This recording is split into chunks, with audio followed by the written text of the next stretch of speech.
하지만 이에 대해서는 논란이 있는데 그중 대부분은 판교 신도시 전입금으로 충당되었다는 비판과 모라토리엄 선언의 정당성에 대한 비판이다. 이는 전임 시장인 이대엽이 전용해서 갖다 쓴 판교 특별회계 비용이 분명히 성남시가 다시 채워놓아야 하는 돈이 맞기는 하지만 이는 급박한 채무가 아닌 장기적인 투자를 위해 적립해두어야 하는 성격의 것으로 LH공사나 국토부를 비롯한 어떤 채권자도 빚을 독촉한 곳은 없었기 때문에 모라토리엄 선언을 하지 않아도 되는 상황이었다는 것이다.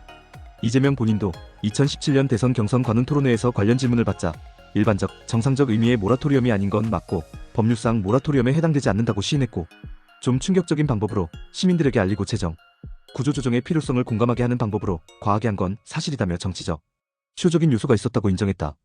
토론회 영상. 청년배당 무상 산후조리, 무상교복 지원의 3대 무상복지 사업을 진행하였다. 2016년 113억 원의 예산을 확보하여 성남시에 3년 이상 거주한 만 24세의 청년 약 1만 1,300여 명에게 분기별로 50만 원씩을 지급하였다. 그 밖에 중학교 신입생 약 8,900명에게 교복비를 지급하였으며 성남시 신생아 약 9천여 명을 대상으로 무상 산후조리 지원 사업도 실시하였다. 여담으로 무상교복 사업을 벤치마킹에 가져간 정찬민 용인시장은 보수정당 소속임에도 이재명 당시 시장과 매우 원만한 관계를 보여주었다. 본인의 복지정책 확대에 대해 그 돈은 다 어디서 구할 거냐는 물음에 쓸데없는 토목공사, 부정부패와 새는 세금을 통제하니까 예산이 정말로 많아지더라. 성남시에 돈이 없는 게 아니라 도둑놈이 너무 많았던 것이라는 말로 회답했다.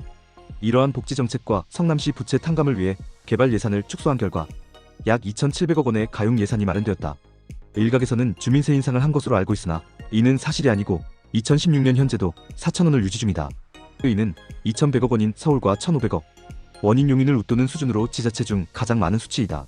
가용 예산이 많으면 주민들의 요구에 맞게 정책을 변화할 수 있고 수요가 불안정한 복지도 실행할 수 있기 때문에 개발 정책보다 복지 정책을 중요시하는 성남과 서울이 이러한 가용 예산을 높은 수준으로 확보하려는 것이라고 풀이할 수 있다. 헌데 2016년 4월에 열린 국가재정전략회의에서 박근혜 대통령이 이러한 가용 예산을 근거로 하면서 성남시 등의 부자지자체의 포퓰리즘을 줄여야 한다며 법인지방소득세의 50%를 도세로 전환하는 방안을 내놓았고 이재명은 페이스북을 통해 즉각 반발했다. 실제로 지자체 지방세에 중앙정부의 교부세까지 모두 포함된 1인당 예산을 보면 성남시는 경기도 내에서 중간 정도로 결코 높은 편은 아니다. 실제로 과천시나 동두천시의 경우 1인당 예산이 성남시의 거의 2배에 육박한다. 2016년 1월 특정 나이의 청년들에게 청년 배당이라는 이름으로 성남사랑 상품권을 지급했는데 실시 이전부터 반대 여론이 강했던 정책을 강행한 데다 이것을 상품권 현금깡으로 되파는 일이 일어나 논란이 일었다. 청년들의 사기 증진과 전통시장, 소매점의 매출을 올리는 등의 지역경제 활성화를 위한 정책이었지만 현금화 이후 다른 식의 소비를 하게 될 가능성이 높기 때문에 문제가 있는 정책이라는 논란이다.